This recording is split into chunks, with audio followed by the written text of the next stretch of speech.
Hasbi Rabbi Jalla Allah ma fi qalbi ghairullah Nabi Muhammad sallallahu la ilaha illallah. Ayuh, bismillahirrahmanirrahim. Assalamualaikum warahmatullahi taala wabarakatuh. Alhamdulillah, alhamdulillahi rabbil alamin wa bihi nasta'in ala umuri dunya waddin. Wassallallahu wasallam ala sayyidina Muhammadin khatamin nabiyyin wa ala alihi wa sahbihi ajma'in. Alhamdulillah, bersyukur kita kehadrat Allah Subhanahu wa taala kerana Allah masih lagi mengurniakan kita nyawa, mengurniakan kita kenikmatan untuk sama-sama kita berkumpul pada pagi ini dalam satu program iaitu tak lain tak bukan Tanyalah Ustaz, biar tahu jangan keliru. Dan alhamdulillah tuan-tuan yang dirahmati Allah Subhanahu wa taala sekalian, seperti biasa pada hari ini 17 Mei 2023 bersamaan dengan hari Rabu, mungkin pada pagi ini kita baru saja selesai solat subuh, bersiap sedia untuk pergi kerja, mungkin ada yang sedang dalam perjalanan, dalam kenderaan, tapi apa-apa yang kita lakukan, kita berdoa kepada Allah Subhanahu wa taala moga-moga setiap apa perkara yang kita lakukan sentiasa di bawah peliharaan Allah Subhanahu wa taala, insya-Allah. Baik tuan-tuan yang dirahmati Allah Subhanahu wa taala sekalian, topik pada pagi ini alhamdulillah kita akan berbincang dan mengupas berkenaan dengan topik ibadah. Ibadah. Pada hari Rabu minggu lepas, pada episod yang lepas, kita telah pun berbincangkan sedikit tentang topik ini iaitu fahami bacaan solat. Dan pada hari ini kita akan terus kepada bahagian yang kedua, dan insya-Allah seperti biasa saya tidak berkesorangan yang akan mengupas topik pada pagi ini, tak lain tak bukan Al-Fadil tuan guru kita iaitu Ustaz Muhadir. Apa khabar Ustaz? Alhamdulillah khair. Sihat saya? Alhamdulillah. Jadi tuan-tuan yang dirahmati Allah Subhanahu wa taala sekalian, sekiranya terdapat sebarang soalan ataupun kemusykilan, boleh terus hubungi kami di talian 1800881677 ataupun terus di ruangan Facebook kami di Facebook Tanyalah Ustaz TV3. Baik tuan-tuan yang dirahmati Allah Subhanahu wa taala sekalian, kita imbas kembali pada episod yang lepas berkenaan dengan topik fahami bacaan solat. Bahagian yang pertama, Ustaz telah terangkan beberapa perkara berkenaan dengan rukun qauli yang dimulai dengan takbiratul ihram, surah Al-Fatihah, bacaan tahiyat akhir, selawat ke atas Nabi dalam tahiyat akhir dan juga salam. Dan pada hari ini insya-Allah kita akan recap balik Ustaz ya berkenaan dengan surah Al-Fatihah, dan saya tak nak membuang masa, kita nak terus kepada mukadimah dan juga kita imbas kembali berkenaan dengan surah Al-Fatihah dalam rukun qauli kita insya-Allah. Silakan Al-Fadhil Ustaz. Baik, bismillahirrahmanirrahim. Alhamdulillahirabbil alamin wassalatu wassalamu ala asyrafil anbiya'i wal mursalin wa ala alihi washabbihi ajma'in. Khairu ma uhyikum bihi tahiyatul islam wa tahiyatul islami salam. Assalamualaikum warahmatullahi wabarakatuh. Waalaikumsalam. Wa marhaban bi wasiyati Rasulillah sallallahu alaihi wa alihi washabbihi wa baraka wasallam. Syukran jazilan al-fadil Ustaz Fahmi, penonton yang dirahmati Allah Azza wa Jalla. Sedap kita dengar Al-Fadhil Ustaz Fahmi mengalinkan hasbi Rabbi Jallallah ma fi qalbi ghairullah. Terlebih sedap kalau kita memahami maknanya dan kita menyelami apa maksud, apa murad, apa kandungannya. Begitu juga yang kita nak bicarakan ini, solat. Kalau kita baca Ustaz Fahmi dan lain-lain, bacaan rukun qauli, tidak melakukan perkara yang membatalkan solat, sah, tetapi apakah kita menyelami dan kita menghayati solat itu? Kerana itu solat sudah kita bicarakan dalam pertemuan yang lepas. Sayyidina Uqbah bin Nafi' pernah menyebutkan kabattu salah 20 sanah thumma istamta'tu biha baqiyata umri. Aku belajar untuk sedap solat 20 tahun. Barulah lepas tu baru sedap solat. Belajar solat 20 tahun, iaitu belajar hakikat salat zahir dan batin. Jadi kita ke arah itu, dan antara caranya adalah memahami apa yang kita baca. Jadi untuk mendapat khusyuk, 6 perkara yang sudah kita sebutkan. Al-Imam Al-Ghazali menggariskan satu, hudurul qalbi, hadir hati ketika kita solat. Tafahum, memahami apa yang dibaca. ta'zim, membesarkan Allah, haibah, merasakan kehebatan Allah, haya, rasa malu sebab sembahyang mungkin banyak cacat celanya, dan yang terakhir raja, kita mengharapkan Allah terima solat kita. Baik, sedikit tentang suratul Fatihah kita sudah bicarakan juga dulu, Al-Fadhil Ustaz Fahmi. Kita sedikitkan sambung. Bismillahirrahmanirrahim. Alhamdulillahirabbil alamin, arrahmanirrahim, maliki yaumiddin. Sudah kita bicarakan. Iyyaka na'budu wa iyyaka nasta'in, ihdinas siratal mustaqim. Ihdinas siratal mustaqim sudah kita bicarakan juga, tapi sedikit sambungan. Tunjukkanlah kami jalan yang lurus. Jalan ada yang lurus, ada yang tidak lurus. Satu. Ihdina, kita minta Allah. Bila minta Allah, maksudnya minta tunjukkan. Rupa-rupanya hidayah itu kena minta. Allah bagi, tapi kita kena minta. Bukan ditunggu. Bukan ditunggu. Jadi kena minta, dan ini isyarat berapa kali kita solat. Paling kurang 17 kali kita mohon, sebab setiap rakaat subuh itu 2 rakaat, zuhur, asar, setiap tu wajib kita baca suratul Fatihah, wa hiya sab'ul mathani, 7 ayat yang diulang-ulang. Tetap kita baca ihdinas siratal mustaqim, bermaksud hidayah itu kena minta. Jalan macam mana tu? Siratal ladzina an'amta alaihim, jalan yang engkau telah bagikan kepada orang-orang yang engkau telah bagikan nikmat pada mereka. Para ulama mufassirin menafsirkan iaitu minal anbiya wasyuhada, minal anbiya wasyuhada wal ulama minal wal fuqaha was salihin. Di kalangan orang para nabi, di kalangan as-siddiqin, di kalangan syuhada was salihin, al-anbiya was siddiqin wasyuhada was salihin. Orang salih itulah termasuk imam-imam 4 mazhab itu. Sebab itu kita selalu disuruh untuk mohon kepada Allah jalan yang lurus, jalan yang telah Allah bagikan pada orang yang salihin.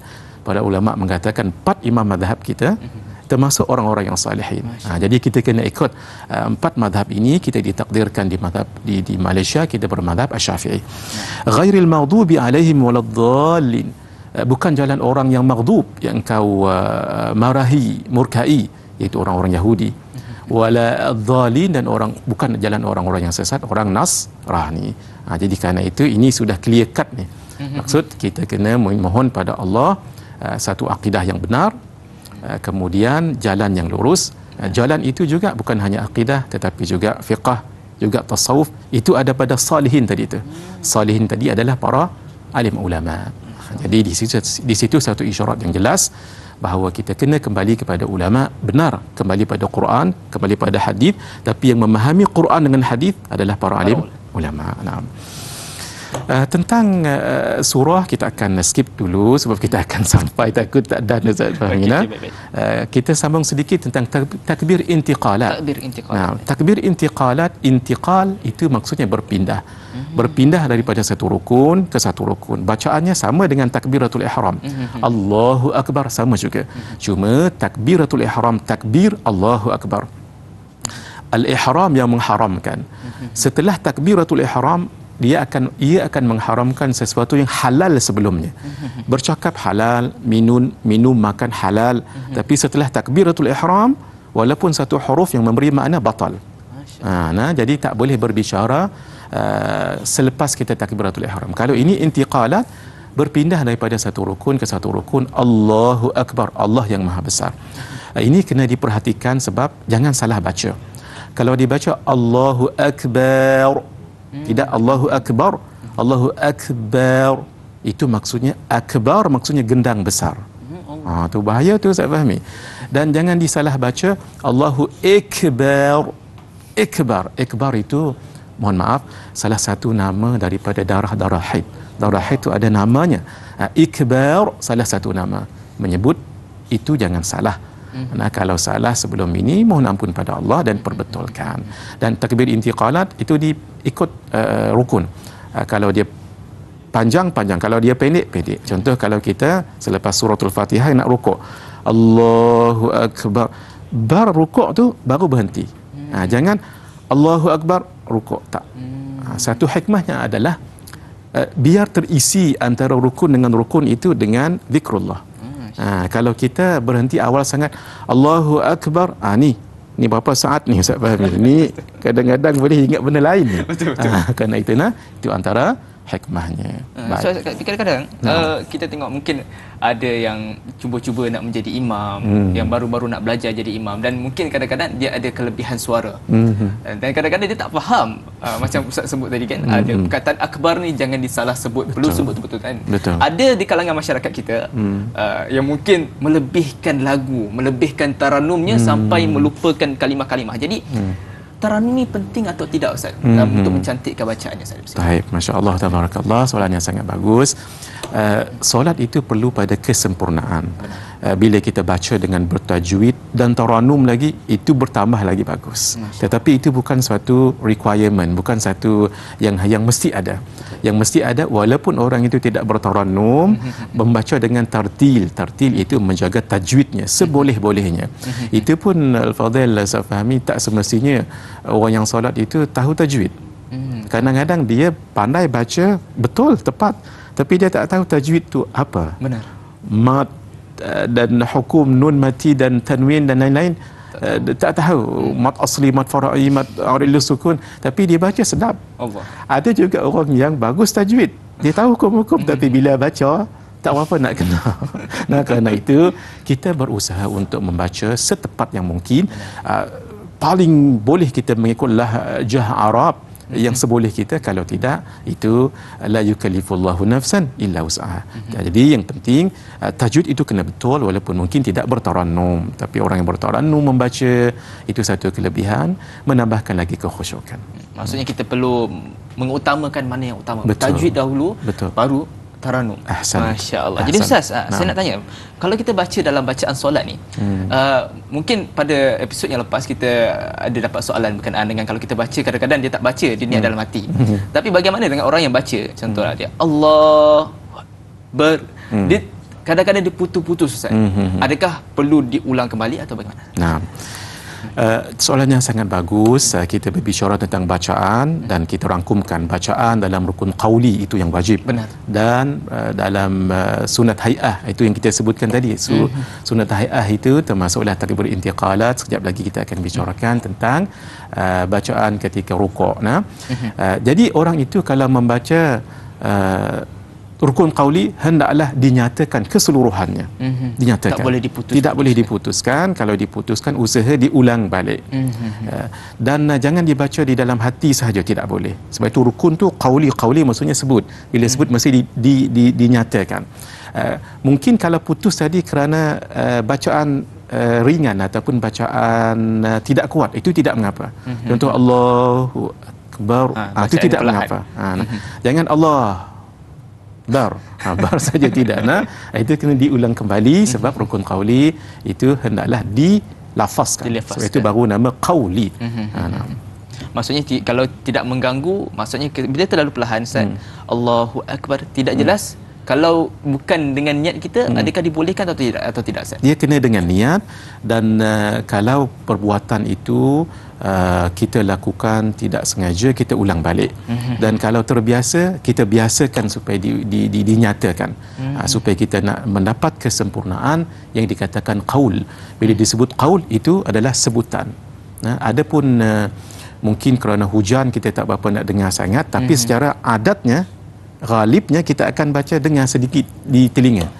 Sehingga ulama mengatakan, Ustaz Fahmi, paling kurang bila kita baca tu, sama ada solat jahar ataupun solat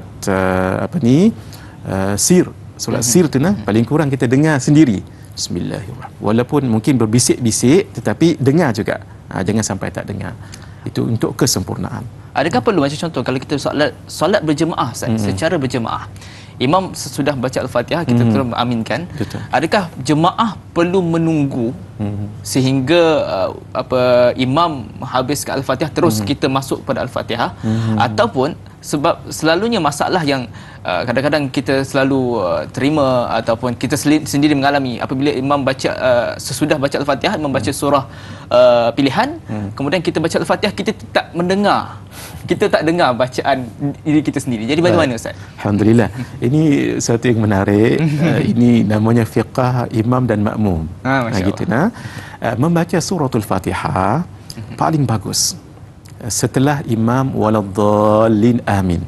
Nah, kemudian imam yang faqih kena menunggu dahulu. Benar. Jangan terus baca surah. Nah, sebab imam kan pakai mikrofon. Kita tak pakai mikrofon. Benar. Yang selalu berlaku Berlaku gitu. Kadang-kadang kita baca suratul Fatihah termasuk apa baca surah. Benar. Baca imam. Karena itu imam yang faqih, ghairil maghdubi alaihim waladdallin amin. Berhenti sebentar. Agak-agak makmum sudah baca setengah suratul Fatihah atau menghabiskan suratul Fatihah. Supaya tidak mengganggu bacaan makmum.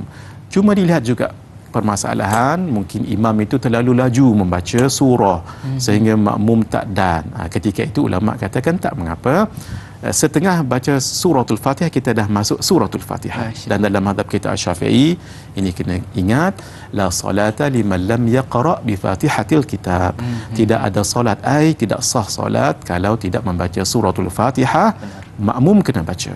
Lain dalam mazhab Hanafi.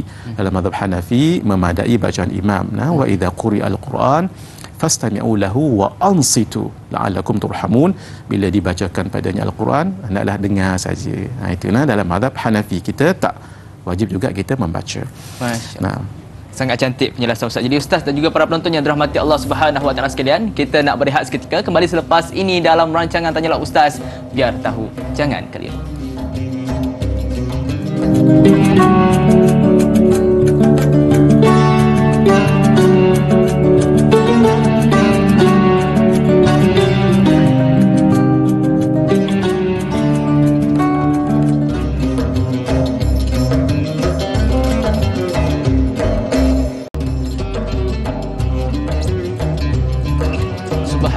Subhanallah walhamdulillah ولا إله إلا الله والله أكبر سبحان الله والحمد لله ولا إله إلا الله والله أكبر.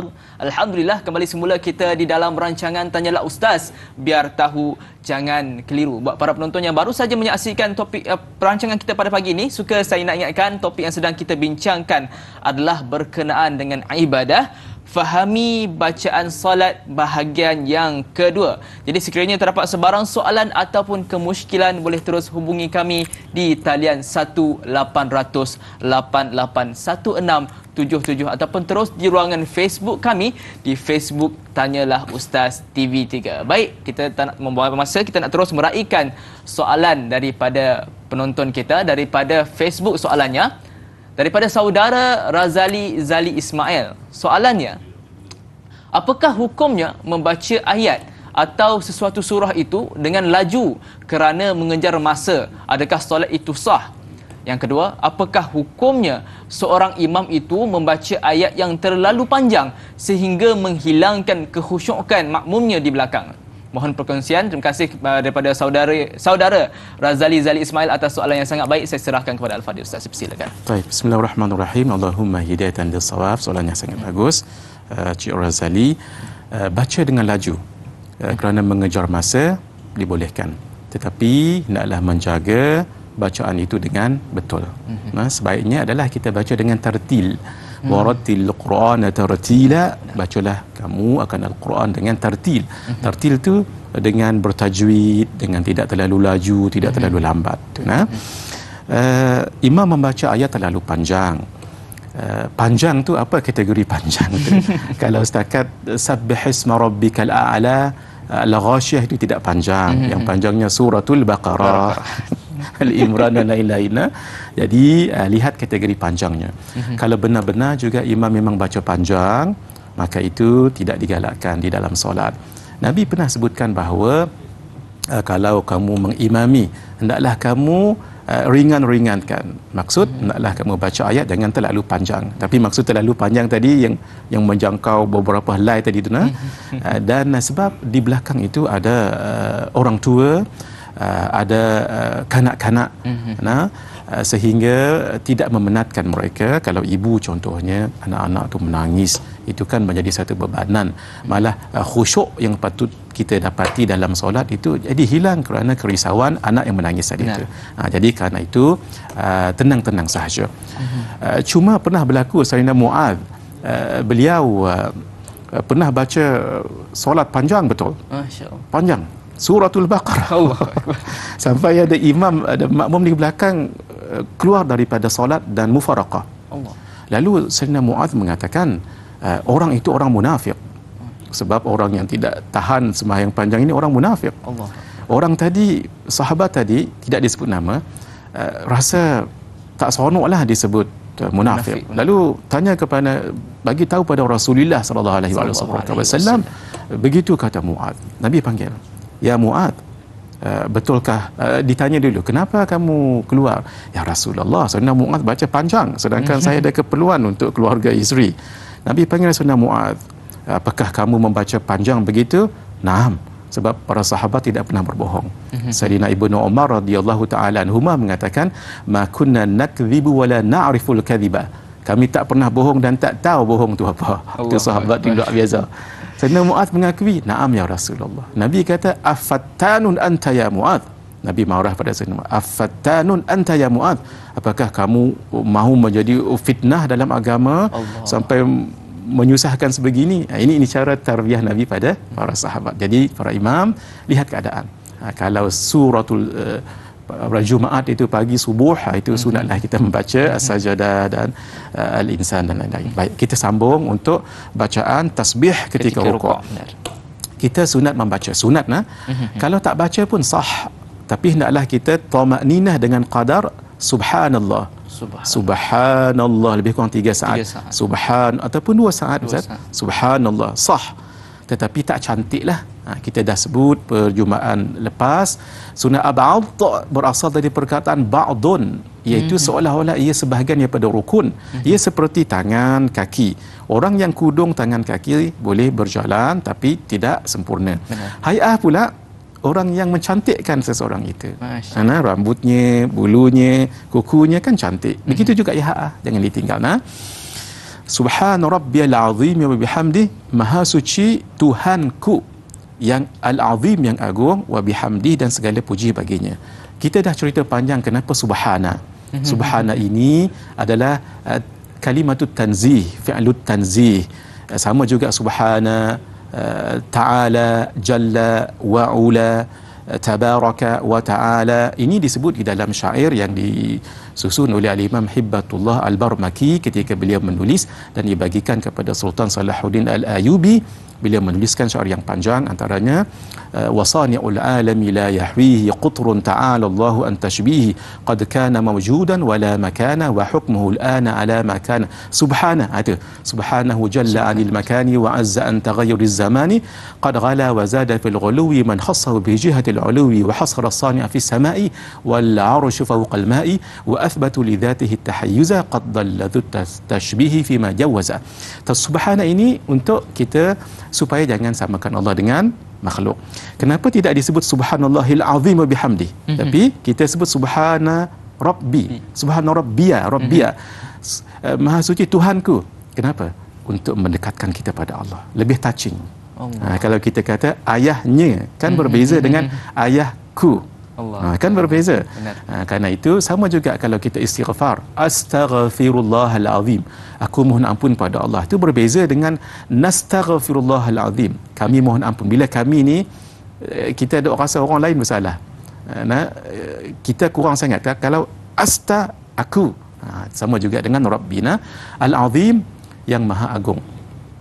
Tidak digunakan al-azim melainkan yang paling agung. Sebab itu Allah sahaja yang al-azim. Kalau arash yang paling agung, sebab arash yang paling besar. Wa bihamdihi, dan segala puji baginya. Kita mentanzihkan Allah dalam masa yang sama memuji Allah. Memuji dengan rasa syukur, dengan rasa ta'zim, dengan merendahkan diri. Dikatakan kerana orang itu kalau selalu subhana rabbiyal azim, dia selalu memuji Allah yang agung, dia akan diagungkan oleh Allah. Masya-Allah. Wa bihamdihi, dia selalu memuji Allah, dia akan dipuji oleh Allah. Dan Allah puji, makhluk sudah pasti puji. Baik, ketika kita angkat daripada rukuk 3 kali tadi, sami Allahu liman hamidah, Allah Subhanahu wa taala mendengar sesiapa yang memujinya. Maksud kita memuji Allah sama ada dengan lidah ataupun dengan mulut. Pujilah Allah. banyak-banyak puji sebab Allah mendengar. Nah, Allah sangat suka dipuji. Sebab itu dalam banyak ayat banyak memuji, banyak pujian-pujian terhadap Allah Subhanahu wa taala. Qil, ada yang mengatakan satu riwayat begini. Ketika Nabi rukuk, nah, dulu di awal Islam bacaannya adalah Allahu Akbar. Daripada rukuk ke i'tidal, semua Allahu Akbar. Semua Allahu Akbar. Disebut di dalam beberapa kitab, kalau tak silap saya, Al-Bujairami Al-Khatib juga pernah menyebutkan, pernah berlaku Sayyiduna Abu Bakar As-Siddiq datang lambat. Beliau tak pernah datang lambat. Ketika itu Nabi dah mula solat dan dia berbimbang-bimbang, beliau berbimbang-bimbang, takut-takut bimbang-bimbang tak dan. Jadi masbuklah, masbuk yang tertinggal rakaat. Tapi ketika Nabi rukuk, beliau sempat takbir, niat dan rukuk. Ketika itu beliau alhamdulillah memuji Allah. Dan di ketika itu malaikat Jibril datang kepada Nabi yang sedang rukuk dan mengatakan, ya Muhammad, la taqul Allahu Akbar, bal qul sami Allahu liman hamidah. Allah. Jangan sebutkan lagi Allahu Akbar, tapi sebut sami Allahu liman hamidah. Allah mendengar sesiapa yang memujinya. Ini menjadi pelik kepada para sahabat. Lalu ditanya selepas itu, kenapa bertukar tadi itu? Nabi katakan dalam rukuk tadi datang wahyu untuk menukarkan bacaan tadi itu. Dalam konteks ini, siapa yang memuji Allah tadi itu? Sayyidina Abu Bakar As-Siddiq radhiyallahu taala anhu. Itu menunjukkan kemuliaan Sayyidina Abu Bakar As-Siddiq. Asbab beliau ini jadi kekal dalam syariat kita membaca sami Allahu liman hamidah. Demikian disebut dalam beberapa kitab tentang kelebihan Sayyidina Abu Bakar As-Siddiq radhiyallahu taala anhu. Bacaan ketika i'tidal banyak, kita ambil yang beberapa. Rabbana lakal hamdu mil'us samawati wa mil'ul ardi wa mil'u ma syi'ta min syai'in ba'd. Wahai Tuhan kami, bagimu segala pujian sepenuh langit-langit dan sepenuh bumi dan sepenuh apa sahaja yang engkau inginkan daripada sesuatu selepasnya. Hadirin, kenapa dalam Al-Quran banyak disebut as-samawat tetapi al-arad? Kenapa tidak as-samawat wal aradin ataupun as-sama wal arad? Antara hikmahnya, as-samawat itu jamak. Nah, itu adalah jamak menunjukkan banyak. Langit itu memang banyak, berlapis-lapis, sehingga disebut ada alladzi khalaqa sab'a samawatil tibaqa, 7 lapis langit. Kalau nak cerita tebal, nak cerita panjang tu memang panjang cerita. Al-Imam Ibn Khuzaimah dalam kitabnya At-Tauhid, juga Imam Al-Baihaqi dalam kitabnya Al-Asma' was Sifat menyebutkan bahawa riwayat hadis langit pertama ke langit kedua tu 500 tahun, 2 ke 3 500 tahun, 3 ke 4. Maksudnya tebal jauh daripada langit pertama ke langit ke-7 3,500 tahun. Allahu Akbar. Itu baru jauh tu Ustaz. Jauh. Belum lagi tebal. Allah. Di dalam kitab Ruhul Ma'ani, Al-Imam Al-Alusi menyebutkan, juga di dalam kitab Mirqat Al-Mafatih, syarah kepada Mishkat Al-Masabih, Al-Imam Syekh Mula Ali Qari menyebutkan langit pertama ni tebal dia. Bumi kalau kita letak di situ Ustaz, bumi tu hanya kahalqatin fi falah, seperti satu cebisan besi di tengah padang pasir. Allah Akbar. Ulama kata mudah-mudah seperti cincin tengah padang pasir. Allah. Langit pertama tu tak? Langit pertama, langit kedua. Langit pertama hak besar tadi tu. Langit pertama tadi tu hanyalah sebesar cincin tengah padang pasir. Allah Akbar. Langit ketiga kuih besar. Langit kedua hak besar dah. Ketiga seperti langit kedua tu hanya sebesar langit kedua dan bumi seperti cincin tengah padang pasir. Begitulah paling besar, lebih besar 4, 5, 6, hak paling besar 7. Supaya kita tahu Allah Subhanahu wa taala memenuhi pujiannya itu seluas langit. Langit-langit bukan langit-langit. Apa maksud langit-langit tadi? 7 satu. Yang kedua luasnya berapa dah? Yang ketiga tebalnya berapa dah? Nak tunjuk Allah. Kalau kita masuk tu akan merasa kerdilnya kita ini, Masya Allah. Maksudnya kita nak rasakan kerdil tu, kita kena memahami maksud sebenar kalimah-kalimah ini. Masya Allah, sangat cantik penjelasan Ustaz. Jadi Ustaz, sebelum Ustaz nak sambung, kita nak berehat sebentar. Kembali semula dalam rancangan Tanyalah Ustaz, biar tahu, jangan keliru.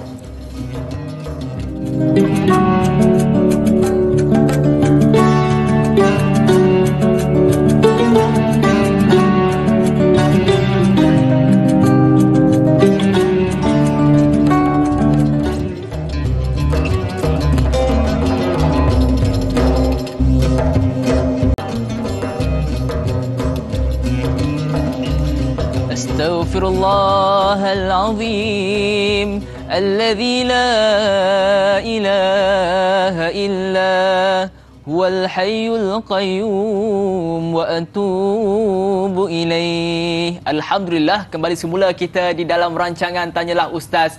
Biar tahu, jangan keliru dengan topik kita pada pagi ini, iaitu topik ibadah. Fahami bacaan solat bahagian yang kedua. Jadi sekiranya terdapat sebarang soalan, boleh terus tulis di ruangan komen di Facebook kami, di Facebook Tanyalah Ustaz TV3. Baik, kita nak terus menyambung kupasan berkenaan dengan topik kita pada pagi ini. InsyaAllah saya serahkan kepada Al-Fadhil Ustaz. Persilakan. Jazakallah khair Al-Fadhil Ustaz Fahmi. Hadirin, ketika membaca i'tidal tadi, Rabbana lakal hamd. Ya Allah, Tuhan kami, bagimu alhamdu itu ada alif lam tu. Tu namanya alif lam al-istighraq, tenggelam. Bila tenggelam, maksudnya sesuatu yang tenggelam, habis semua tenggelam. Maksudnya habis semua puji itu miliknya Allah. Kerana puji itu ada 4 dalam kupasan ilmu tauhid. Puji qadim kepada qadim, Allah memuji akan Allah. Qadim kepada hadis, Allah memuji makhluk. Puji hadis kepada qadim, kita memuji Allah, dan hadis kepada hadis, makhluk memuji makhluk. Umpama seseorang memuji akan cantiknya bunga tersebut, itu makhluk bunga tu, indahnya, itu pujian paling last, paling akhir. Tetapi hakikatnya itu juga memuji Allah, sebab siapa yang bagi kecantikan, keindahan pada bunga kalau tidak Allah? Itu satu. Maksudnya segala pujian itu semua milik Allah. Jadi kebaikan itu semua milik Allah Azza wa Jalla. 2. Alhamdu, kenapa tidak al-madhu? Alhamdu puji, al-madhu pun memuji. Tapi kalau al-madhu itu manusia pada manusia memuji ketika orang buat baik pada dirinya atau pada anaknya ataupun pada hartanya. Tapi kalau orang itu buat tak baik, 30 kali dia buat baik, sekali dia buat tak baik, tak jadi madhu dah, dia jadi lainlah daripada tu, cercaan dan sebagainya. Tapi Allah, ketika Allah bagi kita rezeki, alhamdulillah. Ketika Allah bagi nikmat, alhamdulillah. Ketika Allah bagi balak dan ujian, fitnah maksudnya ujian, mungkin kekurangan harta, mungkin tidak berjaya dalam, mungkin rugi dalam perniagaan, kebakaran ini, kematian itu, tetap alhamdulillah. Itu bezanya tu. Sebab itu diguna alhamdu, tidak madhu. Cukup yang takat tu dulu, alhamdulillah. Kalau nak surah panjang-panjang lagi sebenarnya. Baik, kita sambung. Ketika i'tidal, elok juga kita baca bacaan yang lain, iaitu Rabbana lakal hamdu hamdan kathiran tayyiban mubarakan fi. Biasa kita baca Rabbana lakal hamdu mil'us samawati wa mil'ul ardi wa mil'u ma syi'ta min syai'in ba'd. Tapi sangat bagus kita gabungkan dengan ini, Rabbana lakal hamdu hamdan kathiran tayyiban mubarakan fi. Itu sangat bagus sekali. Sebab pernah seorang sahabat solat di belakang Nabi pun sebut Sami Allahu liman hamidah. Nabi ajar Rabbana lakal hamdu mil'us samawat sampai akhir. Tapi sahabat ni pandai-pandai dia baca Rabbana lakal hamdu hamdan kathiran tayyiban mubarakan fi. Selepas solat, Nabi pun tanya, manil qail, siapa yang bercakap tadi, membaca tadi? Ana, kata para sahabat.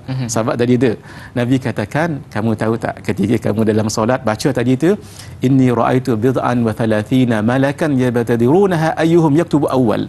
Bacaan kamu tadi tu sampai 30 lebih malaikat datang berebut-rebut nak tulis. Allah Akbar. Siapa dulu yang menulis bacaan tadi?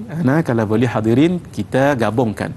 Rabbana lakal hamdu hamdan kathiran tayyiban mubarakan fih mil'us samawati wa mil'ul ardi wa mil'u ma syi'ta min syai'in ba'd. Maksudnya Rabbana lakal hamdu, ya Allah, bagimu segala pujian, sudah kita syarahkan. Dikuatkan lagi, takkid lagi dengan hamdan, suatu pujian, kathiran, yang banyak-banyak, tayyiban, yang bagus-bagus, bukan saja banyak tapi bagus, mubarakan, yang memberi barakah, fih, padanya. Barakah lain, mubarakah lain. Kalau barakah itu berasal dari perkataan birkah. Birkah iaitu telaga ataupun oasis yang ada di tengah padang pasir. Ketika hujan turun, yang lain semua menyurap, ini semua mengumpul. Maka kumpulan air dalamnya itu menjadikan ada lumut-lumut. Lumut-lumut nanti akan ada ikan kat situ. Air nanti boleh digunakan diminum untuk binatang, untuk unta, kenderaan ketika itu dan sebagainya. Nah, satu lagi barakah itu berasal dari perkataan yabrukul iblu. Yabrukul iblu maksudnya unta itu datang. Banyak tempat tapi tak didatangi unta, tempat ni unta tu datang. Barakah tempat tu. Kenapa? Unta tu satu boleh jadi kenderaan. Masya-Allah. Dua boleh dimakan, diminum, dimakan, jadikan jamuan dan sebagainya. Itu jadi barakah. Itu barakah, dirinya barakah, mubarak memberi barakah pada orang lain. Jadi pujian ini pujian yang sangat baik, sangat bagus, sangat barakah. Allah suka dipuji. Hadirin, kalau kita suka lain. Saya bagi contoh ya. Suami dan isteri berkenalan di pondok ataupun di pesantren, di universiti, bertunang. Ketika bertunang, isteri itu mungkin tak cukup duit, Ustaz. Pinjam 300. Ketika dah kahwin, wajib tak bayar hutang tadi? Wajib. Tapi suaminya suka sangat. Yang terima kasih sebab sudi menjadi suri hati ataupun isteri abang. Yang 300 dulu tu tak payah bayar. Halal. Malah 300 lagi ni bagi kat ayang. Allah. Tambah lagi tu, Ustaz. Itu kerana suka. Itu manusia kalau suka. Benar. Kalau Allah suka macam mana? Allahu akbar. Innallaha idza ahabba abadan faqala li Jibril, ya Jibril inni uhibbu fa ahibbu. Wahai Allah kalau suka pada seseorang, Allah akan kata kepada Jibril, aku menyukainya. Wahai Jibril, sukainya. Jibril sebagai ketua malaikat akan kumpulkan malaikat. Allah menyukainya. Hendaklah kamu menyukainya. Maka malaikat semua menyukainya di langit. Kecintaan itu akan tumpah ke muka bumi, seluruh orang cinta pada orang itu. Kerana apa? Allah mencintainya. Itu sebab itu banyak-banyak memuji Allah. Kenapa dalam bab ini memuji Allah dalam solat kan berapa rakaat je? Sebab itu hikmahnya, kena banyak solat sunat, rawatib, nawafil dan sebagainya. Lepas ini insya-Allah kita akan detailkan satu-satu apa maksud doa qunut yang kita baca pada setiap hari subuh itu, insya-Allah. Masya-Allah, sangat terbaik penjelasan Ustaz. Jadi Ustaz, saya ada soalan secara peribadinya. Mungkin ada di kalangan para imam, mungkin terkeluar sikit daripada topik kita untuk fahami bacaan soalan. Tapi sebagai bacaan solat untuk menjadi seorang imam, mungkin ada imam-imam yang mempelajari ilmu qiraat. Jadi bagaimana kalau sekiranya kadang-kadang makmum kita ni dia tak maklum tentang berkenaan bacaan qiraat ini. Jadi adakah baik untuk dibaca secara qiraat dengan makmum yang maklum ataupun secara umum pun adalah baik juga? Silakan. Baik. Allahumma hidayatan lis-shawab. Ini special imam yang pandai ilmu qiraah. Ilmu qiraah yang mutawatirah sab'ah. Ada yang sampai ke 14 pun ada juga. Qiraah sab'ah yang masyhur itu. Kalau kita qiraah kita daripada Imam Hafaz, daripada Imam Hafaz daripada Imam Asim. Bacaan Hafaz, Imam Hafaz daripada Imam Asim. Itu yang kita baca seperti biasalah. Tapi kalau imam itu nak baca juga qiraah, hukumnya boleh dan sah. Tapi takut makmum tak sah. Tak sahnya lagu ni. Terkejut. Pa dia imam baca. Imam baca pa dia dah. Batal. Pasal kita dah sebut tadi satu huruf yang membagi makna batal. Jadi imam hendaklah hikmah. Hikmahnya apa? Ketika nak baca tu umum dulu. Jemaah sekalian, malam ni saya nak baca ya. Qiraah ini mengikut Imam An-Nasa'i ataupun Imam Qalun. Itu yang bila baca wadduha wal laili idza saja wal hasah, takut makmum belakang lagu tu. Maksudnya silakan, tetapi memilih masa yang sesuai dan dengan penuh hikmah, antaranya bagi tahu dulu kepada para makmum supaya jangan terkejut. Ada adab dia. Masya-Allah, sangat terbaik penjelasan Ustaz. Jadi Ustaz, kita nak sambung untuk bacaan doa qunut Ustaz. Ini sangat penting. Syukran jazilan Ustaz Fahmi. Qunut itu sendiri bermaksud doa dalam mazhab kita Asy-Syafi'i, sunat dibaca pada rakaat kedua solat subuh, iaitu sebelum kita rukuk. setelah i'tidal sebelum rukuk. Adapun dalam solat tarawih itu sunat dibaca dalam solat witir pada tarawih yang kedua, maksudnya bahagian yang kedua 16 ke atas. Itu sunat kita berkunut.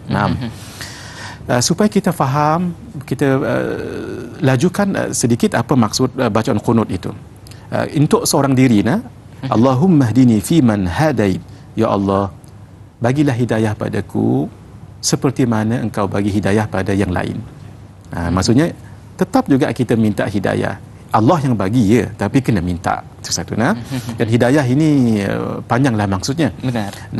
Hidayah itu kalau secara sedikit tuntas itu digambarkan oleh Al-Imam Al-Ghazali dalam kitab beliau Bidayatul Hidayah. Benar. Bidayah, permulaan hidayah, iaitu hidayah. Bermakna petunjuk. Bermakna ada nihayah. Bila ada permulaan, mafhum muwafaqahnya adalah ada pengakhiran. Jadi bidayatul hidayah, permulaan petunjuk, mesti ada nihayatul hidayah, pengakhiran petunjuk. Secara umum saja, secara umum saja, bidayatul hidayah, permulaan bagi hidayah itu yang zahir. Itu. Kalau nihayatul bidayah itu yang batin. Maksudnya begini. Hidayah itu apa kaitan dengan takwa? Hidayah itu kaitan dengan takwa adalah takwa itu maksudnya taat. Taat buat apa yang disuruh. Taat buat tinggal apa yang dilarang. Itu namanya takwa. Jadi yang zahir tadi, taat buat yang disuruh, solat, zakat, puasa, haji, menutup aurat, itu yang zahir yang disuruh. Ada juga yang zahir yang dilarang, mencuri, minum arak, membunuh, mengumpat, itu yang zahir. Itu namanya taat yang zahir, itu namanya bidayah kepada al-hidayah. Nanti kata Al-Imam Al-Ghazali, sampai lagi ke kemuncaknya adalah hidayah yang pengakhiran, yang penghabisan, yang kemuncak, itulah namanya batin. Batin itu buat apa yang disuruh, batin, ikhlas, sabar dan sebagainya. Dan dari segi batin, yang dilarang, jangan hasad, dengki, jangan ujub, jangan riya dan lain-lain. Itu panjang perbicaraannya. Jadi sebenarnya kalau cerita bab bacaan solat ni memang kupasannya panjang. Itu baru hidayah tu, belum lagi. Yang lain kita lajukan saja. Jadi Ustaz, sebelum Ustaz nak sambung lagi berkenaan dengan doa kunut, kita nak beristighfar seketika. Kembali selepas ini dalam rancangan Tanyalah Ustaz, biar tahu jangan keliru.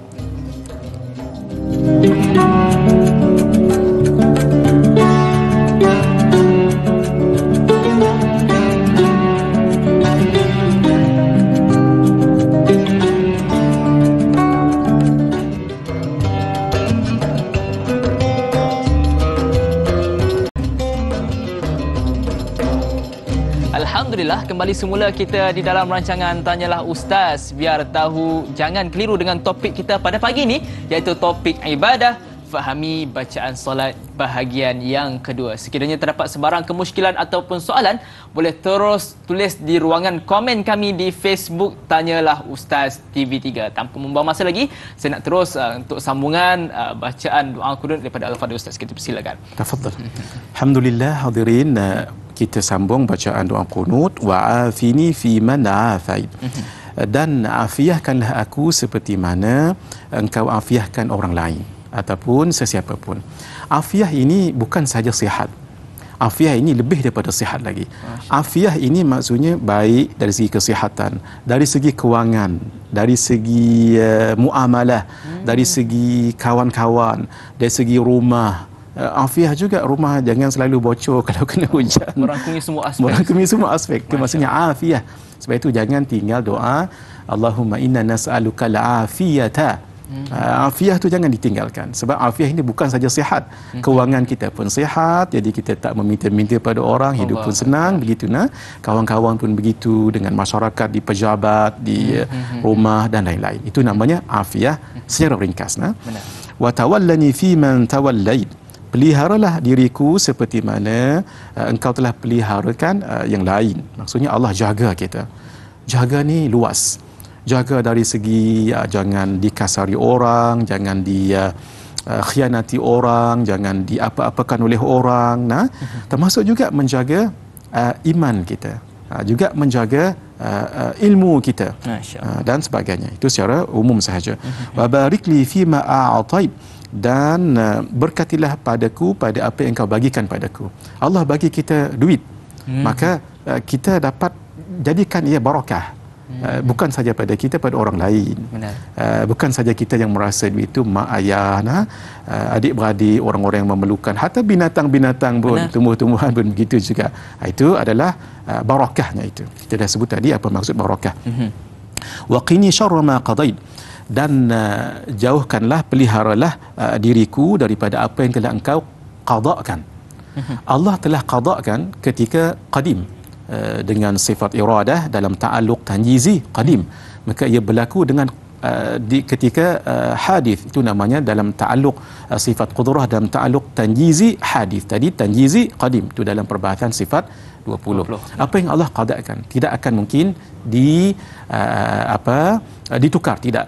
Cuma kita minta, ya Allah, kalau diqadakkan ataupun ditakdirkan, itu ada sedikit perbezaan. Kalau Al-Imam Abu Hasan Al-Asy'ari qada baru qadar.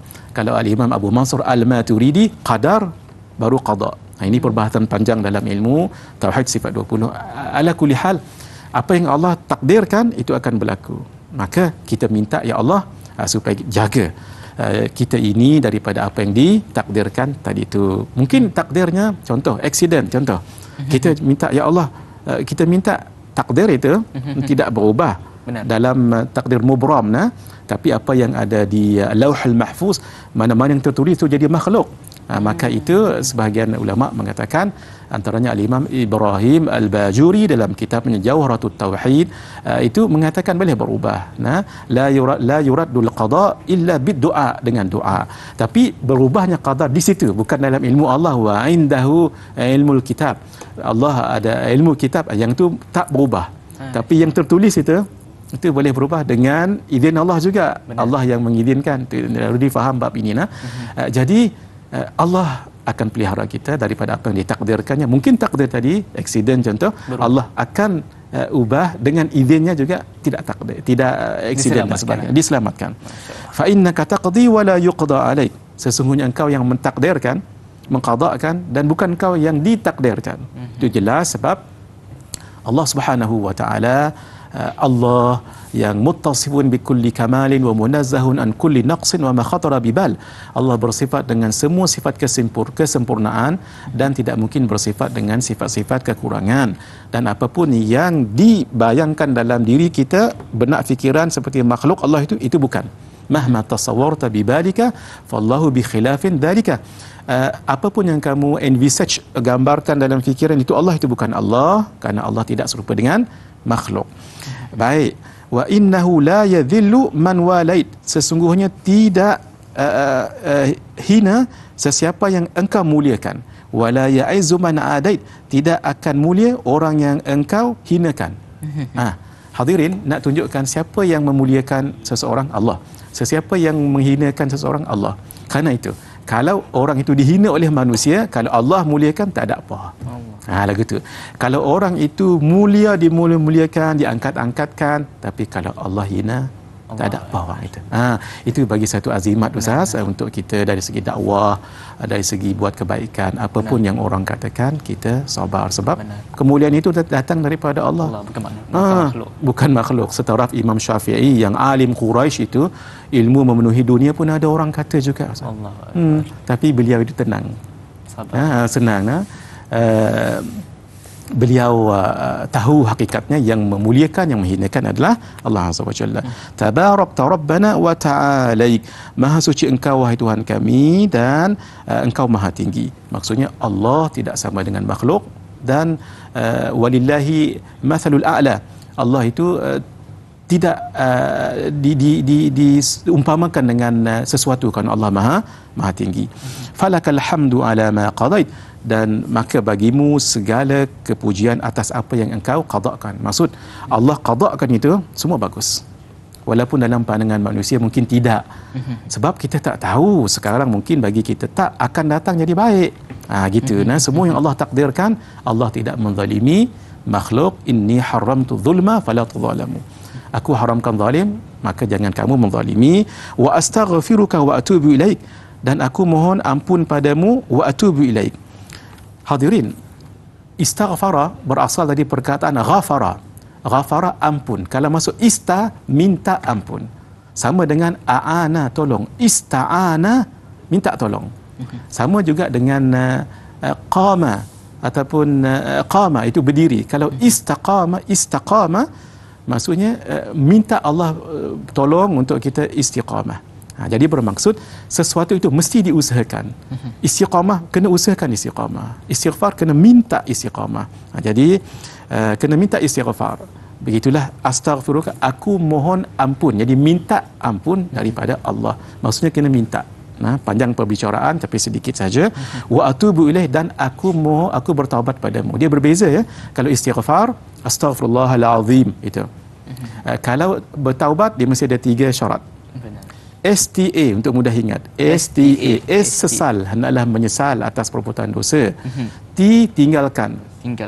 Jangan israr, jangan bertaubat tapi israr, tetap melakukan dosa tak jadi. Dan azam jangan buat lagi. STA. Istighfar tadi sambung dengan STA, itu akan diterima oleh Allah. Dan akhirnya wa sallallahu ala sayyidina Muhammad wa ala alihi wa sahbihi wasallam. Ini siapa yang mengaji ilmu bahasa Arab ni dipanggil jumlah du'aiyah khabariyah lafzan insya'iyah maknan. Wa sallallahu ala sayyidina Muhammad wa ala alihi wa sahbihi wasallam ni ayat doa, jumlah du'aiyah khabariyah lafzan. Dari segi lafaz dia mengkhabarkan, tapi dari segi makna ia minta. Maksudnya begini, kalau terjemah satu-satu, wa sallallahu, dan Allah telah bersalawat ala sayyidina Muhammad, ke atas penghulu kami Nabi Muhammad sallallahu alaihi wasallam. Itu tak ada apa? Itu tak ada pahala. Wa sallallahu, dan Allah telah bersalawat. Al-Imam Tirmizi dan Al-Imam Al-Munawi mengatakan salawat Allah kepada Nabi rahmat. Salawat malaikat kepada Nabi mohon diampunkan mungkin kekhilafan. Salawat kita pada Nabi itu mengangkatkan darajat. Jadi Allah, semoga Allah merahmati. Walaupun terjemahnya Allah telah merahmati, tapi maknanya semoga Allah merahmati. Itu doa. Bila doa dapat pahala. Itu maksudnya jumlah doa ya khabariyah lafzan insya'iyah maknan. Walaupun sebut begitu tapi maknanya semoga, bila semoga doa, bila doa dapat pahala. Masya Allah, sangat cantik dan jelas penjelasan Ustaz. Jadi Ustaz dan juga para penonton yang dirahmati Allah Subhanahu Wa Taala sekalian, kita nak melabuhkan tirai di TV3. Namun jangan ke mana-mana, kita masih lagi berbaki lebih kurang 30 minit lagi di siaran TV9. Kembali selepas ini dalam rancangan Tanyalah Ustaz, biar tahu jangan keliru.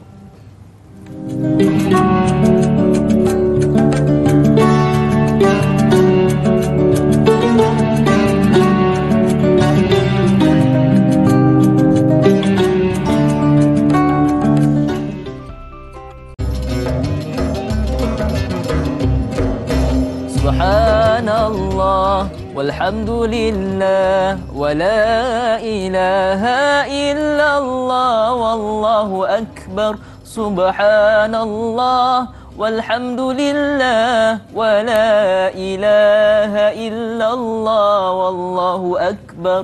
Alhamdulillah, kembali semula kita di dalam rancangan Tanyalah Ustaz, biar tahu jangan keliru, dengan lebih kurang 30 minit lagi masa kita di siaran TV9. Dan kita tak nak membuang masa, kita nak meraihkan soalan daripada penonton seterusnya daripada Facebook, Saudara Jejak Yang Hilang. Soalannya, menjadi kemusykilan tentang berapa kalikah kita perlu mengangkat tangan ketika takbir.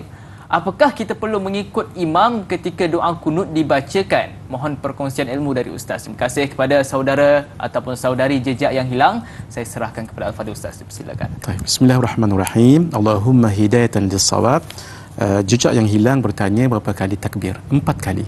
Berapa kali angkat tangan? 4 kali. Pertama, ketika kita takbiratul ihram, Allahu akbar, baru sampai dekat sini. Itu satu. Yang kedua, takbir intiqalat, dan tangan pun diangkat, iaitu setelah kita membaca surah untuk kita rukuk, Allahu akbar, 2. Kemudian daripada rukuk ke i'tidal, sami Allahu liman hamidah, itu 3. Dan yang keempat nanti setelah membaca tahiyat awal, tasyahud ataupun tahiyat awal. Disebut tahiyat awal sebab kita membaca di depannya at-tahiyyatul mubarak. At-tahiyyah itu maksudnya at-tahiyyah. ucapan salam, penghargaan, penghormatan. Disebut tasyahud sebab kita asyhadu an la ilaha illallah. Tasyahud dia sama-sama je nah. Tahiyat awal ataupun tasyahud awal sama-sama saja. Selepas itu baru kita angkat 4. Setiap kali selepas sujud untuk rakaat keseterusnya tidak perlu mengangkat tangan. Maaf, kadang-kadang terlepas pandang juga Ustaz Fahmi. Sujud yang kedua angkat tangan lagi baru baca Fatihah. Tidak. Nah, itu hanya ketika kita baca tahiyat awal. Jadi 4 sajalah kita angkat. Itu hukumnya sunat. Nah, bila sunat itu dapat pahala ma yuthabu fa'iluhu wa la yu'aqibu tarikuhu. Sesuatu yang dibuat dapat pahala, tinggal tidak berdosa. Kemudian perlu tak ikut imam ketika qunut dibacakan? Nah, tak perlu. Kita dalam mazhab Asy-Syafi'i, pendapat yang masyhur, bila imam membaca doa kita aminkan. Bila imam memuji kita juga memuji. Bila imam bersalawat kita juga bersalawat. Begini. Allahumma hdina fi man hadait, kata imam, makmum amin. Itu maksudnya doa. Wa afina fi man afait, amin. Wa tawallana fi man tawallait, amin. Wa barik lana fi ma a'tait, amin. Wa qina syarra ma qadait, amin. Ketika imam membaca fa innaka taqdi wa la yuqda alaik, ini bukan doa, ini pujian. Bila pujian, makmum juga nak memuji, seolah-olah wahai imam bukan tuan saja nak puji Allah, kami pun nak puji juga. Itu sebab itu dibaca fa innaka taqdi wa la yuqda alaik. Ketika itu sunat imam untuk perlahankan suara. Walaupun pendapat Imam An-Nawawi dalam satu pendapat beliau mengatakan imam tetap membaca kuat, tetapi pendapat yang dipilih kebanyakan mazhab kita Syafi'i ringankan, perlahankan supaya dapat sama-sama. Fa innaka taqdi wa la yuqda alaik wa innahu la yadhillu man walait wa la ya'izu man adait tabarakta rabbana wa ta'ala falakal hamdu ala ma qadait wa nastaghfiruka atau wa astaghfiruka wa atubu ilaik. Barulah wa sallallahu ala sayyidina Muhammad wa ala alihi wa sahbihi wa sallam. Jangan baca wa sallim. Sebab wa salla dan semoga Allah merahmati, wasallam dan semoga Allah mengurniakan keamanan, keselamatan. Bila kita akan baca wasallim, bila di depan tu dengan fi'il amar, apa dia? Wasallillahumma. Dia bukan wasalla tapi wasalli. Wasalli maksudnya ya Allah rahmatilah, wasallim ya Allah berilah kerahmatan. Ini sangat penting kita tahu walaupun kita tak belajar bahasa Arab. Kaedah dia mudah je. Kalau depan tu a, belakang a. Wasalla, belakang lam. Kalau tambah baraka, wa baraka, wasallam. Kalau wasalli, li, belakang mesti lim ataupun wabarik. Nah, panjang apa pun kita letak di tengah tu tetap kaedah macam tu. Saya bagi yang paling panjang ya. Wa sallallahu ala sayyidina Muhammadin nabiyil karimil ummi wa ala alihi wa sahbihi wa baraka wa sallam. Tetap kaedah kita. Kalau yang bawah, walaupun panjang kita baca paling panjang. Wa sallillahumma ala sayyidina Muhammad wa ala alihi wa sahbihi wa barik wa sallim. Gitu nah. Baik. Kita sambung sedikit Ustaz Fahmi dan yang lain sudah menjawab soalan tadi nah. Baik. Bacaan ketika sujud. Subhana rabbiyal a'la wa bihamdi. Maha suci Tuhanku yang maha tinggi wa bihamdi dan segala puja baginya. Kenapa rukuk tadi disebut al-azim? Kenapa sujud disebut al-a'la? Wallahu alam. Tapi ahlul adwaq mengatakan ketika orang rukuk itu tanda ta'zim. Contoh bila ada orang datang, kita kan diajar kan bila ada orang tua hormat. Hormat. Kalau lalu depan orang tua tunduk. Itu tanda apa tu? Adab. Adab dan ta'zim, membesarkan mereka. Tapi kalau al-a'la yang maha tinggi, kan kita paling rendah ketika itu. Benar. Seolah-olah kita merendahkan diri kita serendah-rendahnya. Allah yang maha tinggi. Benar. Bukan tinggi itu tinggi di langit, tinggi di arasy, tak. Allah tidak bertempat. Allah tidak bertempat. Malah langit, bumi, mustawa Sidratul Muntaha itu Allah baru adakan ketika hadis, ketika imkan. Itu panjanglah ceritanya itu. Allah sudah ada sebelum itu lagi. Kan Allah walam yakun syai'un ghairuhu. Hadis riwayat al-Imam Al-Bukhari, al-Imam Al-Baihaqi, al-Imam Ibnu Jarud. Allah dah ada, yang lain belum ada lagi. Sebab itu jangan katakan Allah di atas gitu nah. Itu menunjukkan penghambaan yang serendah-rendahnya. Kan sujud. Aqrabu ma yakunul abdu bainahu wa baina rabbih wa huwa sajidun. paling dekat seseorang hamba itu dengan Allah, kerana dia merendahkan diri. Orang yang tak merendahkan diri, dia tak akan rasa tawaduk, sebab dia meninggikan diri, sombong. Itu hikmah kenapa kita sujud. Muka yang paling glamour, yang dipuji orang itu sama taraf dengan, maaf ya, tapak kaki. Dan malah perut, maaf, yang mengandung najis. Disebut dalam kitab Penawar Bagi Hati, Syekh Abdul Qadir Al-Mandili mengatakan perut yang mengandung najis itu lebih tinggi daripada muka yang mulia. Itu betul-betul tanda penghinaan tu, masya-Allah. Jadi itulah antara pujian. Ada ulama mengatakan begini, oleh kerana kita selalu meninggikan Allah dengan bacaan memuji Allah, subhana rabbiyal a'la, maha suci Tuhanku yang maha tinggi, Allah akan tinggikan kedudukan kita. Gitu. Macam tadi kita selalu mengagungkan Allah, Allah akan agungkan kita di hadapannya dan di hadapan manusia. Baik. Bacaan duduk antara dua sujud. Rabbighfirli, ya Allah ampunkan dosaku, dosa yang telah dilakukan.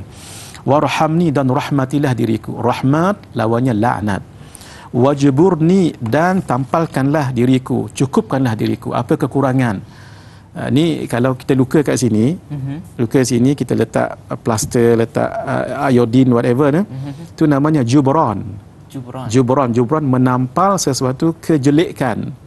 Sama juga tuan-tuan, mudah-mudahan dah khatam habis puasa 6 Puasa 6 ini jubran.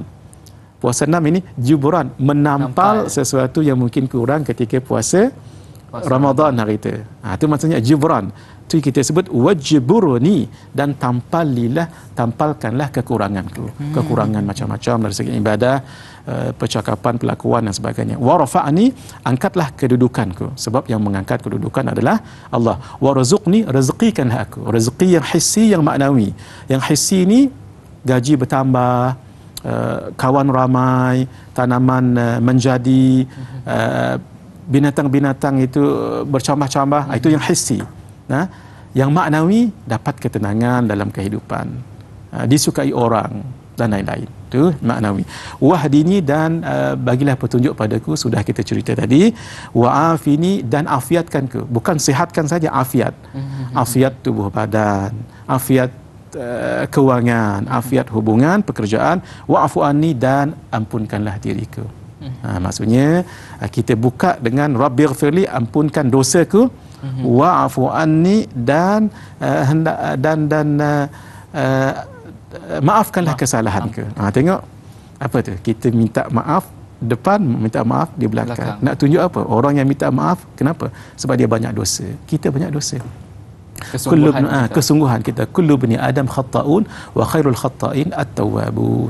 Setiap anak Adam itu buat kesalahan dosa, yang terbaik adalah orang yang banyak bertaubat pada Allah. At-taibu minadz dzambi kama la dzambalah. Orang yang bertaubat daripada dosa seperti tidak dosa lagi. Itu rahsia kenapa dimula dengan minta ampun dan ditutup dengan minta maaf. Masya-Allah. Jadi Ustaz, kita nak sambung dengan saya rasa untuk akhir bagi rukun qauli kita, iaitu tentang salam. Tak diperjelaskan. Alhamdulillahirabbil alamin. Alhamdulillah sampai juga kita pada akhirnya. Sebenarnya banyak lagi kalau nak cerita. Bacaan contoh ketika tahiyat akhir kan Ustaz, innaka hamidum majid, itu cukup memadai. Tapi baguslah kalau kita sambung, Allahumma ghafir li ma qaddamtu wa ma akhartu wa ma asrartu wa ma a'lantu wa ma anta a'lamu bihi minni, antal muqaddim wa antal muakhir wa anta ala kulli syai'in qadir. Itu juga ada perbahasan, tapi saya nak sentuh yang last saja. Yang ini Nabi minta sangat-sangat jangan tinggalkan. Apa dia? Terhindar daripada Dajjal. Ni jangan tinggal ni. Doa ni hafal dan baca. Allahumma inni a'udzubika min adzabi jahannam. Ya Allah, aku mohon perlindungan daripadamu daripada azab jahannam. Neraka begini hadirin ya, kalau boleh kita ni kan. Ini ke bawah macam tu. Dia macam gaung. Ni peringkat neraka pertama, 2, 3, 4, 5, 6, 7. Itulah neraka jahannam. Paling dalam sekali. Paling dalam. Bila gaung tu Ustaz Fahmi dan yang lain, mana nak lari? Benar. Kalau syurga begini. Ni syurga paling tengah, syurga Firdaus. Syurga Al-Khulud, An-Naim, syurga lain-lain dia mendatar. Kalau syurga begitu. Benar. Tapi kalau neraka ke bawah. Allah. Supaya kita dapat tahu tak boleh nak lari. Ainal mafar. Mana nak tempat lari, tak boleh. Allah. Jadi kita mohon syurga, neraka jahanam. Bila kita mohon daripada neraka jahanam, neraka lain pun kita mohon juga. Itu maksudnya sebab ketua neraka tu jahanam. Wa min adzabil qabri, daripada azab kubur. Kenapa tu? Sayyidina Uthman mengatakan kubur itu manzilun min manazilil al-qiyamah. Kalau kubur itu satu tempat persinggahan daripada tempat-tempat persinggahan lain.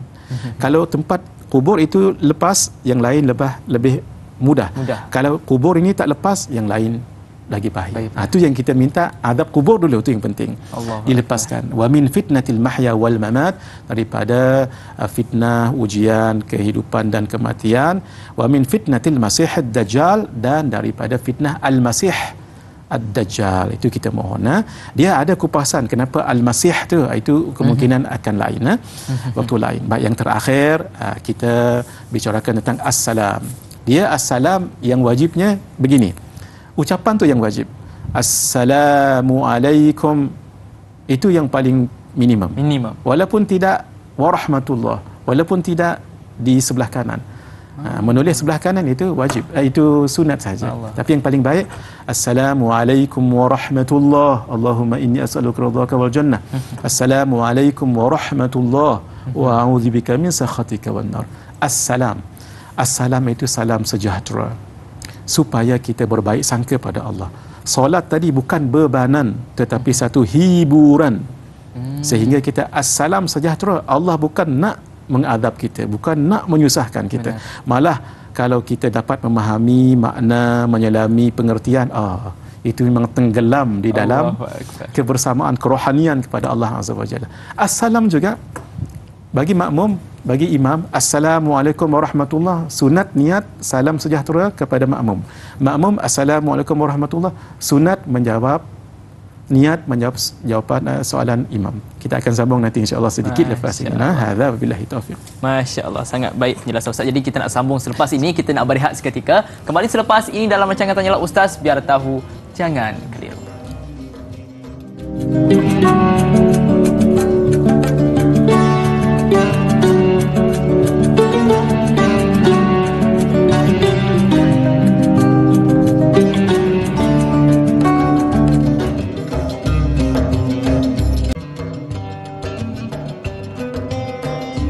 Alhamdulillah, kembali semula kita di dalam rancangan Tanyalah Ustaz, biar tahu jangan keliru dengan topik kita yang ibadah, fahami bacaan solat bahagian yang kedua. Jadi Ustaz, sebelum kita rehat tadi, kita nak berbincangkan tentang salam, dan kita ada soalan yang bertepatan dengan Alhamdulillah pada di akhir rukun kita, rukun qauli berkenaan dengan salam daripada saudara Al-Ali. Soalannya, semasa memberi salam di akhir solat, adakah kita perlu berniat kepada siapa salam itu ditujukan? Dan adakah jemaah di kanan dan di kiri kita perlu menjawab salam tersebut? Terima kasih kepada saudara Al-Ali atas soalan yang sangat baik. Saya serahkan kepada Al-Fadil Ustaz. Dipersilakan. Masya-Allah. Alhamdulillahirabbil alamin. Soalan Al-Ali bertanya, siapa yang kita bagikan salam tu? Sangat cantiklah Ustaz tadi kita berhenti kat situ. Untuk imam ketika memberi salam sebelah kanan, Assalamualaikum warahmatullahi. Ketika itu imam juga sunat berniat memberi salam kepada makmum. Makmum di belakang tu. Dan ketika memberi salam sebelah kiri kepada siapa sahaja sebelah kiri, mukmin dan mukminat, termasuk makhluk-makhluk Allah yang kita tak tahu, yang gaib, termasuklah para malaikat yang gaib itu. Begitu juga makmum. Tapi makmum ketika bagi salam sebelah kanan, Assalamualaikum warahmatullah, berniat jawab soalan imam, jawab salam imam. Tapi jangan jawab Waalaikumsalam. Jangan. Bacaan sama juga, Assalamualaikum warahmatullah, sunat menjawab salam imam, niatnya tadi tu. Dan Assalamualaikum warahmatullah tetap bacaan yang sama. Ini untuk siapa-siapa sahaja yang berada di sebelah kanan, di kalangan orang kiri sebelah, di kalangan orang mukminin, juga termasuk makhluk-makhluk Allah yang lain. Jadi tak perlu jawab salam dengan Waalaikumsalam, tu tak perlu. Secara zahir cukup dengan niat sahaja. Kita sambung sedikit Al-Fadhil Ustaz Fahmi tentang bacaan tadi, assalam tadi. Assalam maksudnya Assalamualaikum warahmatullahi wabarakatuh. Salam sejahtera. Assalamualaikum ke atas kamu. Di dalam solat, kalau kita mengucap dhamir mukhatab lain daripada tujuan solat, batal. Contoh, ketika seseorang bersin, dia ucap alhamdulillah, sah. Tapi kalau orang di sebelahnya menjawab yarhamukallah, ka tu kamu tu, maka itu batal sembahyangnya, sebab dia seperti bercakap dengan seseorang. Benar. Tapi tidak ketika kita menyebut assalamu alayka ayyuhan nabiyyu. Tidak. Nah, walaupun dhamir mukhatab ni maksudnya dhamir yang kita ajak berbincang, berdepan dengan kita itu, ka kuma kum, ki kuma kunna untuk yang muslimat. Tapi ketika kita tasyahud assalamu alayka, apa rahsia ka? Kenapa tidak assalamu alaihi? Walhal Nabi tak ada dekat situ. Itu nak menunjukkan kedekatan kita dengan Rasulullah SAW. Satu. Yang kedua kata Al-Imamul Ghazali, hendaklah kita meyakini bahawa insya-Allah salam kita sampai kepada Nabi SAW dan baginda tahu siapa yang bagi salam supaya kita dekat dengan Rasulullah. Baik. Bagaimana Ustaz dengan macam biasa kita jumpa yang para imam. Saya banyak tanya pasal imam. Minta maaf Ustaz. Biasa kita jumpa para imam dan mungkin kita diri sendiri yang melakukan perkara tersebut. Kadang-kadang bila di tahiyat akhir apabila memberi salam tidak diperjelaskan tu kalimah as. Masya-Allah. Kadang-kadang kita selalu dengar Assalamualaikum warahmatullahi wabarakatuh. Assalamualaikum warahmatullahi wabarakatuh. Bagaimana Ustaz? Baik. Soalannya sangat baik daripada Al-Fadhil Ustaz Fahmi. Mengucap Assalamualaikum itu membatalkan solat. Masya-Allah. Dia kena Assalamualaikum. Dia kena nyatakan, dijelaskan. Sebab itu dalam solat ini adalah ibadah tauqifi. Tauqifi ni berapa rakaat 4 buat 4, rukuk baca walaupun tak faham itu nilai yang satu lagi tapi kalau tauqifi seperti mana yang Nabi buat, yang sebut, itulah yang kita buat. Jangan dikurangkan dalam assalam tadi, jangan dikurangkan. Dan jangan pula tambah assalamualaikum warahmatullahi wabarakatuh wa maghfiratuhu wa ridwanuh padan assalamualaikum warahmatullahi. Itu sudah memadai. Baik. Tuan-tuan hadirin, ceritanya panjang sebenarnya tapi sedikit. Kenapa dimulai dengan takbir Allahu Akbar dan disudahi dengan salam? Itulah ta'rif salat. Aqwalun wa af'alun muftatahatun bitakbir Allahu Akbar wa mukhtatamatun bitaslim dengan salam. Apa rahsianya? Rahsianya antaranya adalah nak tunjukkan Allah Maha Besar. Yang lain semua kecil. Allah. Bila kecil, tidak berkuasa, dhaif. Allah segala-galanya. Bila kita sebut mengakui sebegini, bukan setakat itu, kita puji. Sebab itu dalam solat ada puji, ada takbir, ada tahlil, ada salawat, ada ucapan. Itu nak menunjukkan besarnya Allah itu dari segi kekuasaan. Benar. Tapi dalam masa yang sama, tengok assalam itu sejahtera. Maksudnya kebesaran Allah itu dalam tu ada kesejahteraan. Sebab biasanya begini, bila orang yang besar, dia tak ada sejahtera. Allah. Dia jadi sombong Ustaz. Sebab semua ada padanya. Harta ada, ilmu ada, pangkat, jawatan, jadi sombong. Pandang rendah pada orang lain. Bila sombong, tak sejahtera, dirinya tak sejahtera, orang sekeliling pun tak sejahtera disebabnya. Nak tunjukkan Allah, walaupun dengan seluruhnya kemuliaan, keagungan, ketinggian, Allah juga adalah yang memberikan keselamatan, memberikan kebaikan. Itu juga isyarat apa? Isyaratnya adalah kita hendaklah besarkan Allah di dunia, agungkan, Allah akan bagi keselamatan, kebahagiaan di akhirat dengan apa? 2. 1, redha. Yang kedua, syurga. Mudah-mudahan Allah bagikan kita keredaannya dan syurganya. Antara caranya melatih diri dengan memahami bacaan-bacaan yang dibaca ketika dalam solat daripada takbiratul ihram sampai kita bagi salam.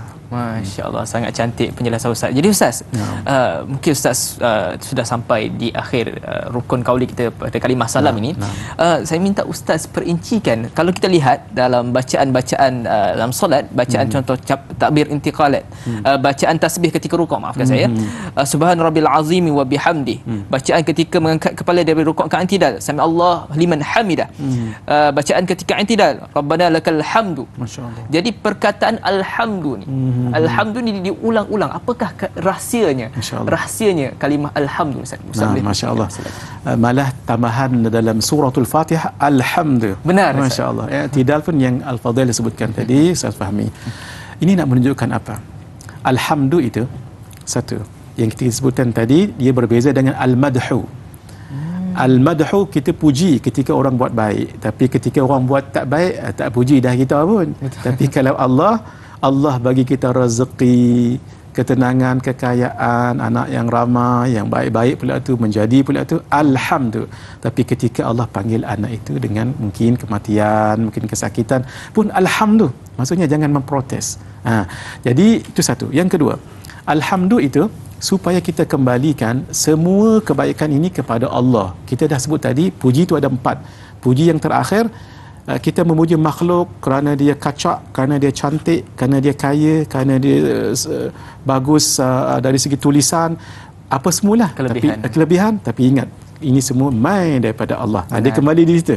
Untuk mengajar kita sifat penghambaan. Yang ketiga, pinjaman saja. Yang ketiga, Allah banyak sangat bagi kita nikmat dalam kehidupan ini, kita puji. Tapi di ketika Allah uji, jangan pula kita merungut, kita lupa nikmat-nikmat lain tu. Wa in ta'uddu ni'matallahi la tuhsuha. Kalau kamu nak kira nikmat Allah itu, Allah tidak akan kamu terkira. Sebab itu dalam banyak rukun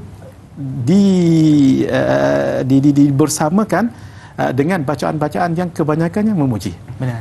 Kenapa? Sebab yang kita sebutkan tadi. Yang ketiga, yang keempat, saya pun tak ingat yang keberapa dah ni. Allah suka dipuji. Allah suka dipuji sebab memang layak dipuji kerana kekuasaan, kemuliaan, kesempurnaan yang ada pada Allah Azza wa Jalla. Satu lagi yang terakhir, kerana dalam solat itu banyak puji, di luar solat pun banyak puji, maka banyaklah baca alhamdulillah, alhamdulillah, alhamdulillah. Dapat nikmat, alhamdulillah. Diuji pun, alhamdulillah. Kemudian, innalillah. Kemudian, dalam zikir kita banyak kita sebut, alhamdulillah, alhamdulillah. Kita tahu 2 kalimah yang Allah paling suka. Kalimatani khafifatani alal lisan, thaqilatani fil mizan, habibatani inda rahman, subhanallah wa bihamdihi, subhanallahil azim. Semua puji-puji itu kembali kepada Allah Azza wa Jalla. Nak latih kita juga banyak puji Allah yang sangat patut dipuji. Masya Allah. Jadi Ustaz, saya kira itu sebagai satu kesimpulan untuk topik kita pada pagi ini, iaitu topik ibadah, fahami bacaan solat bahagian 2, kerana kita telah pun sampai di penghujung rancangan. Namun alhamdulillah sempat juga kita menghabiskan fahami bacaan solat dalam rukun qauli kita. Dan para penonton yang dirahmati Allah Subhanahu wa taala sekalian, terima kasih kerana sudi bersama kami di dalam rancangan Tanyalah Ustaz. Biar tahu, jangan keliru dan jangan lupa temu janji kita pada hari esok di dalam program kita bersama dengan moderator yang akan mengelolakan program pada pagi esok, iaitu Da'i Azrin, dan panelnya Ustaz Syamsul Hakim bin Abdul Samad dengan topik tafsir dan taranum surah As-Saffat ayat 132 hingga 100 yang ke-38. Jadi insya-Allah tuan-tuan yang dirahmati Allah Subhanahu wa taala sekalian, hingga kita berjumpa lagi di masa akan datang. Assalamualaikum warahmatullahi taala wabarakatuh. Waalaikumsalam warahmatullahi wabarakatuh.